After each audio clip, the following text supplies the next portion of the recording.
Alright, welcome back everyone, I'm Blaze here. Today's video, I'm going to be doing a bit of a dungeon crawl in Chardock B, also known as Halls of Betrayal. It's a relatively new zone. I think it gets added in the Eldon expansion on Time Lock Progression servers. A lot of the mobs were light blue to 65, so I think it's a zone probably best from the high 50s to the low 60s. But in this video, I had a couple guildmates come out. I had Darkwall with his cleric Resin, and Seneca, who's actually Anubis, one of the main beast lords in our guild. I'm going to leave a link in the description to his Twitch channel. He was actually streaming while this was going on. If you guys want to see more EverQuest content, he's definitely a guy you want to go check out. Going to be talking about some of the best boxing duos for the upcoming Aradune and Rizlona servers. So hands down, in my opinion, and in the opinion of the vast majority, the best duo you can possibly do is a cleric with an enchanter. You've got the best heals in the game, you've got the best reses in the game, which is important because enchanters die a lot. If you're going to be charming, expect to get instantly smoked quite quick, several times. And clerics with the most mana efficient heals and the best HP buffs in the game. And they also can do stuns, which help out tremendously on charm breaks for enchanters. And then enchanters who have the best static mana regeneration buff in the game. Enchanters also can put out arguably the best damage in almost any zone because of how crazily powerful charm is. Other classes can charm, but only in specific zones. Like necromancers can charm undead, druids and shamans, I believe, can charm animals. Mages can charm in planes power, they can charm elementals. And bards can charm anything too, like enchanters, but their level caps are just too low. And as well, enchanters have the best raw crowd control abilities in the game. And they have the ability to split, just like a cleric could with the pacify lines. They could split up pulls and bring singles anytime if they wanted. And in long term, clerics and enchanters are really sought after for AoE power leveling groups. Really, the people in my guild that are max A8 and max EX speed, the ones that got there first, were the ones that were wanted, that were sought out for power leveling groups, and say like the Deep and the Lukeland expansion. You need enchanters who can do AoE stuns, and you need clerics who can pull more effectively than many other classes because they have multiple divine auras. Many other classes have to pay for power leveling services, whereas oftentimes clerics and enchanters don't. They get to be in those groups for free and get to max EXP quite easily. And if you're going to do trade skilling as well, enchanters have it all. They can pretty much do anything in trade skilling. They're really the only class that you should do jewel crafting with, to be honest. And also, one of the best ways to make money in that time period is jewel crafting, but also spell crafting. You can make boatloads of chrono if you do spell crafting in that early generation, in that early period. And they can also farm several camps for high value tradable items like the Ring of the Ancients for J-Boots and Ocean of Tears. They can sell the loot rights and make a lot of money. So hands down, cleric and enchanter, in my opinion, is the best combination. But the problem with them is that they're very active. It's a very difficult combination to play.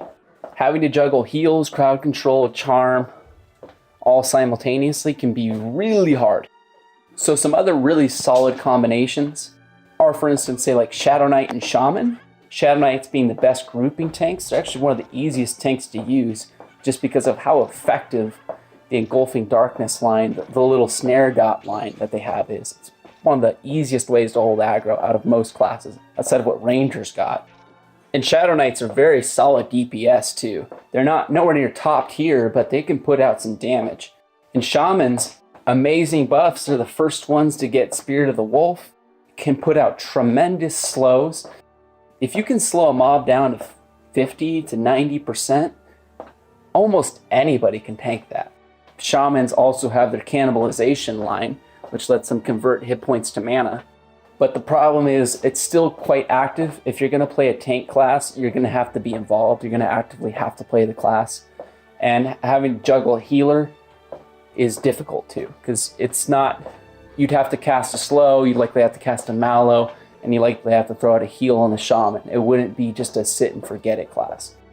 Like for instance, on my Ranger, once you hit Lukeland to Planes of Power, this is not how the class is best played, but you can automate a Ranger to basically a single macro of where you have assist the main tank of the group, pause for a little bit, and then auto fire on.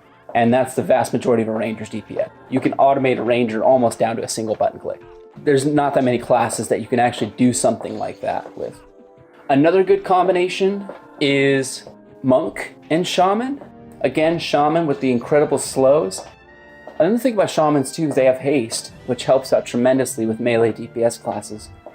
And Monks are the most solid melee DPS class throughout almost all expansions. It's very rare when they actually get beat out. And they get even easier once they get to level 61 because you can just turn auto skill on and all your combat abilities just click for you. You don't have to actually click them anymore. And Monks also solid pullers. If you want to pull on a raid, go Monk. Bards don't become viable raid pullers till they really get Fading Memories and Planes of Power. Monks are, at least in my guild, they were the de facto raid pullers. Almost all our raid content was pulled by Monks. Another good combination to consider are Magicians with a variety of classes. I would say Bard is a very good combination with Magician. Magicians are often very limited by their mana regeneration capabilities, so you want to have a means to get mana back. Magician pets are dominant in Classic, and they are dominant in Kunark. And they can put out some serious DPS.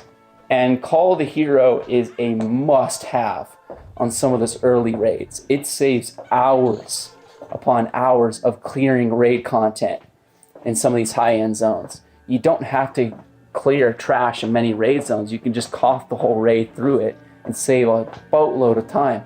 Makes raids significantly shorter. And in general, if you're thinking about starting classes in that early period on Rizlona and Aradune, the easier classes to play will be the ones that really don't need any gear. Tanks absolutely need gear. They're very gear dependent classes. But there are classes which aren't at all. Bards really don't need gear. Magicians don't really need gear. Enchanters don't really need gear. Necromancers don't really need gear. Monks, they can get by with just their bare fist for a very long time. It has a great damage delay ratio. Another thing I'd like to mention is what are the populations, what classes are people going to pick most often? This is another consideration to factor in on the Aradune and Rizlona server, and that the vast majority of people are probably going to go cleric and enchanter, mage, necromancer. Very few people are going to run melee classes. Of all melee classes, monk is probably going to be the most common, we'll see, then bard, realistically. But it's going to be very few classes, and most people are going to actually play casters when first starting out. So if you're intent on getting a group, it might be wise to go contrary to the grain of what everybody else is doing and pick a tank. Even though many tank classes are very gear dependent, in Classic, it's not that bad, to be honest. It's not that bad to tank. If you look at my Bard playlist, I was tanking on a Bard up to my 40s and doing it relatively decent. I was taking hits relatively decent, just wearing chain and leather, even though I could wear plate. So it might be worth running a tank, even though they're not ideal in that first startup situation, because those caster classes are going to need someone who can face tank mobs and can hold aggro. And another thing to consider is pullers. Casters are typically not very great pullers. You might want to roll a monk or a bard if you want to round out a group. So those are some things to consider, because I bet pullers and tanks are going to be in short supply when Aradune and Rizlona drop. Most people are going to go casters. If you're going to roll tank, though, some considerations for that is that if you want to raid, if you want to actually tank on raids, hands down go warrior, don't pick any other tank. In terms of grouping content, the tank that's going to have the easiest time of all of them of holding aggro and doing the most DPS, it would have to be Shadow Knight. But Paladins, the thing about them is their ability to resurrect is huge. In Classic era, I think they can do a 50% res, and in Kunark they can go up to 90% on their res, where Cleric maximum is 96. Being able to res is necessary, especially if you're going to have an Enchanter, or if you're going to go to some obscure zones, to some indoor dungeons, especially, or if you play in during off hours. It's hard to come by a reser. it's oftentimes hard to come by a reser. I really like places like Howling Stones to go group in, to go level in, but the problem with them is because of the key requirement to entrance, it makes it very difficult to find a cleric who can res you in there. So being able to res yourself is huge. So lastly, talking about some other classes, some other duos. Paladin and Shaman seems pretty strong. Paladins are not great DPS at all, but having that ability to res is big. And their tank, which are going to be really needed starting out. Another interesting duo is Druid and Enchanter. The guy who helped me get my water elemental illusion item, the Nereid Shawl from Siren's Grotto, rocked an Enchanter and Druid combo. It was extremely powerful. He could charm with his Druid. He's able to charm on both his Enchanter and his Druid and just decimate mobs, and just absolutely decimate mobs. If you can farm Siren's Grotto, you will make money. That place drops gems like there's no tomorrow. And I was also thinking about doing, say, Shaman and Bard. That's a great combination. Or Bard and Necromancer. Classes that use their hit points to regenerate mana back. HP Mana Song helps them regenerate mana back faster, helps them get more hit points back faster so they can cannibalize more. They can use their Lich Line to a greater degree. And Bard can pull and save them a lot of trouble of having to deal with crowd control or any of that. But whatever you do, don't do double Rogue, don't do double Wizard, don't do double Ranger. Double Ranger would be good in Lukeland, but don't do it prior because nobody's going to want you. Nobody. Nobody. One other thing to consider when you pick these two classes, you're not stuck with whatever race you choose. There is an option in the Daybreak store to pay for a race change for about $25. And you get 500 Daybreak cash every single month. So you'd be 3 months to unlock, say, the Kunark expansion, where you'd be able to play as Ixar. So by that time, you'd have essentially $15 saved up for a $25 purchase. So just shell out another extra $10 and there you go. You can do your race change on whatever character you want to do. If you look at my Necromancer class guide series, I originally was a gnome. It was a gnome Necromancer, but when Kunark came out, I race changed to Ixar because just the racial innates are so much better on that. So say if you're rocking a monk, a shaman, a necromancer, those classes do a lot better swapping to Ixar in many regards. So don't fret that if you pick those classes with a different race that you're stuck. No, you're not. You can actually change. Alright, so in the next video, going to be picking up with the same dungeon crawl that's here.